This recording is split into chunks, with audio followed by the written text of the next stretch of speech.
मेरा नाम सीमा है, घर की बड़ी बेटी। मैं और मेरा छोटा भाई, बस हम दो ही है। मम्मी डैडी मेरे बहुत अच्छे हैं, मुझे बहुत सपोर्ट किया, जितना चाहा मुझे पढ़ाया। मैंने बीएड किया है।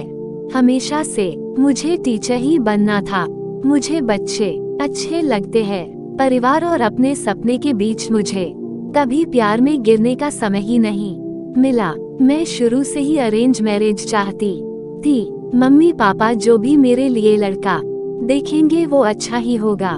मुझे पता है वो मेरी हाँ जरूर पूछेंगे।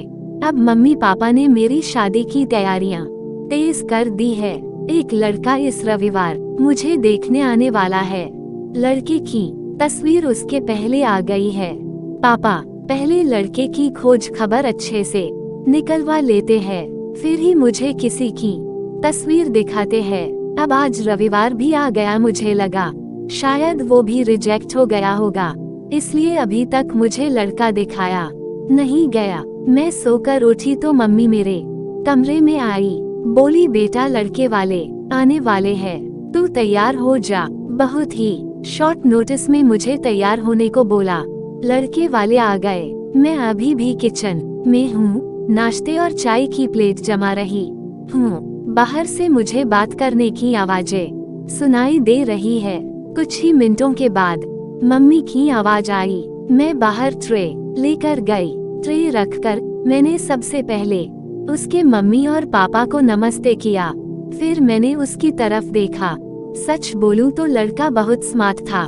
सिंपल शर्ट और जीन्स में आया था। चेहरे पर एक मासूमियत थी। मैंने तो मन में हाँ कर दी थी, पर मेरी हाँ से क्या होता है, उसे भी मैं पसंद आना चाहिए। फिर घर वालों ने बोला कि बेटा अकेले में कुछ बात करनी हो तो कर लो। उसने मना किया, पर फिर भी घर वालों ने हमें अकेले कमरे में भेज दिया। चुप रहा वो। मुझे लगा मैं उसे पसंद नहीं हूँ, इसलिए बात नहीं कर रहा। फिर मैंने ही चुप्पी तोड़ दी। पूछा आप क्या करते हैं? बोला मेरा नाम तो आपको पता होगा नहीं भी, तो मैं बता देता हूँ। मेरा नाम आयुष है, बिजनेस है प्रॉपर्टी का। अपने बारे में फिर बताने लगा। कुछ देर हमारी बात हुई, फिर बाहर से मम्मी की आवाज आ गई। बड़ों में बात हुई और रिश्ता तय हो गया। उसके घर वाले जल्द ही शादी करना चाहते थे। पिताजी ने अपनी खोज कर ली थी, इसलिए शादी 1 महीना बाद ही तय हो गई। इस दौरान मैंने मयूर का नंबर लेकर उससे बात करना चाही। मुझे लगा कि वो थोड़े शर्मिंदे है, इसलिए मैंने ही पहले की। करीब 1 महीने हम में बहुत बात हुई और प्यार वाली फीलिंग क्या होती है यह मुझे पता चल गया। फिर हमारी शादी का दिन आ गया और मैं अंदर ही अंदर बहुत खुश थी। मम्मी पापा को छोड़ जाने का गम तो था, लेकिन मुझे लगा कि मुझे सही जीवन साथी मिल गया है। सुहागरात आ गई। मैं थोड़ी घबराई हुई बैठी थी बेड पर। वो आए और मेरी तरफ देखा। मैंने भी हल्की सी स्माइल पास की। आयुष ने कुर्ता पहन रखा था। वो थोड़े घबराए लग रहे थे। मुझे लगा जैसे मैं नर्वस हूँ, शायद वो भी इसी तरफ होंगे। आयुष अब बाथरूम गए और कुर्ता चेंज करके आए। फिर आयुष आकर बोले कि बहुत थक गई होंगी, शायद आज आराम कर लो।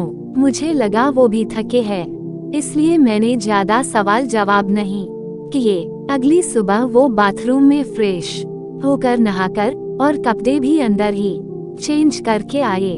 मुझे थोड़ा अजीब लगा। फिर मैंने सोचा शायद उनकी यह आदत होगी। अगली रात फिर आई और आयुष ने फिर ऐसा ही किया। अभी तक वो मेरे पास भी नहीं आए थे। अब मुझे लगा कि आयुष कुछ छुपा रहे हैं, क्योंकि उसके चेहरे पर साफ दिखाई दे रहा है। अगली रात जब वो बाथरूम से कपड़े चेंज करके आए तो मैंने उन्हें टोक ही दिया। आप क्या छुपा रहे हैं? कुछ बात है तो आप मुझसे कह सकते हैं। वो बोले बात तो है, जल्द ही तुम्हें पता चल ही जाएगी, पर तुम्हें शायद बुरा लगेगा। मैंने बोला आप नहीं बताएंगे तो ज्यादा बुरा लगेगा। उन्होंने अपना शर्ट खोला और फिर उसे कुछ कहना नहीं पड़ा, मैं खुद ही समझ गई। उसके चेस्ट पर एक लड़की के नाम का टैटू था, रिम की। अब मैं चुप हो गई और चुपचाप बेड के एक साइड पर सो गई। वो मुझसे बात करने की कोशिश करना चाह रहे थे, लेकिन फिर वो भी बेड के दूसरी साइड पर सो गए। अगले दिन मेरा मुंह उतरा हुआ था। मुझे इस बात का ज्यादा दुख था कि उसने मुझसे यह बात छिपाए। हाँ, हमें कम समय मिला, लेकिन फिर भी इतना समय था कि वो मुझे बता सकते थे। अगली रात वो फिर कमरे में आए। उसके आने के पहले ही मैं बेड के साइड पर सो चुकी थी। उन्होंने मुझे मेरी बांह पर हाथ लगाया और बोला, तुम चाहो तो हम बात कर सकते हैं। मैंने बोला, अब क्या बताओगे? वो बोले कि मैं उस लड़की से प्यार करता था, लेकिन रिंकी को हमेशा से विदेश में शिफ्ट होना था, इसलिए जब उसे मौका मिला तो वो चली गई। मैंने पूछा, वो तुम्हें छोड़कर किसी और के साथ चली गई? वो बोले, हाँ, मैं चाहता तो ये टैटू को साफ करवा लेता, लेकिन मैंने सोचा पहले तुम्हें बताऊंगा। तुम्हारी बातों से मुझे लगा था कि तुम समझोगी। फिर वो चुप हो गए। मैंने बोला, तुम मुझे शादी के पहले भी बता सकते थे। वो बोले, अगर मैं बताता तो क्या तुम शादी नहीं करती? और अगर अब भी तुम जाना चाहो तो जा सकती हो। मैं वही करूँगा जो तुम्हें अच्छा लगे। उस रात मेरा गुस्सा पता नहीं कहाँ चला गया, लेकिन थोड़ा डर भी था, कहीं फिर से झूठ तो नहीं बोल रहे मासूम शक्ल बनाकर। मैंने कुछ जवाब नहीं दिया। लगभग 3 महीने तक हमारी बात नहीं हुई। मैं भी अपने पापा की तरह उनकी परीक्षा ले रही थी।